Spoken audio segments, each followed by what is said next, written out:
我哋喺 Amazon Fresh 嗰度買咗個橙，30 kg 啦。呢個橙係橙色啊嘛，但係轉過嚟睇下，佢鴛鴦色嘅，佢唔係一半鴛鴦，佢係1/4啊，唔係1/3鴛鴦色嘅。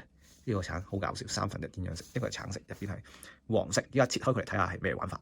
好，我哋依家開始切開一個鴛鴦色嘅橙，我哋而家切開一半，睇睇佢係點嘅先。我哋就沿住呢一個紋去切。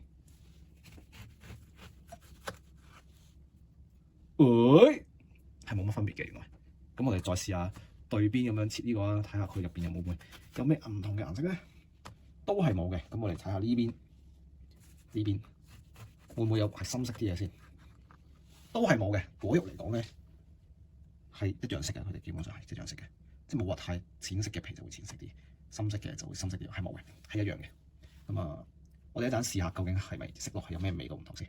我哋而家繼續切埋佢。好啦，我哋依家已經咧係切咗個橙啦。呢兩嚿咧係比較淺色嘅區域切出嚟嘅，而其餘呢一紮咧就係深色啲嘅。所以我哋而家試下淺色啲嗰嚿係有冇咩分別啫？呢嚿係，麻煩你試一試。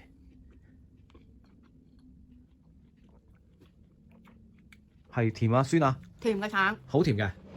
甜啊。OK， 咁啊，認住個味道，我哋而家再試埋一個深色區域嘅橙肉啦。深色區域。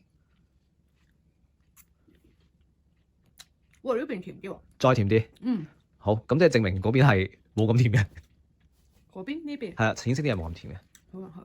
嗰邊不知道發生咗啲咩事，嗰邊係咪淺色？好似俾啲嘢遮住咗咁。係啊。OK，呢個試食完畢，我哋又繼續食啦。完啦。完。完。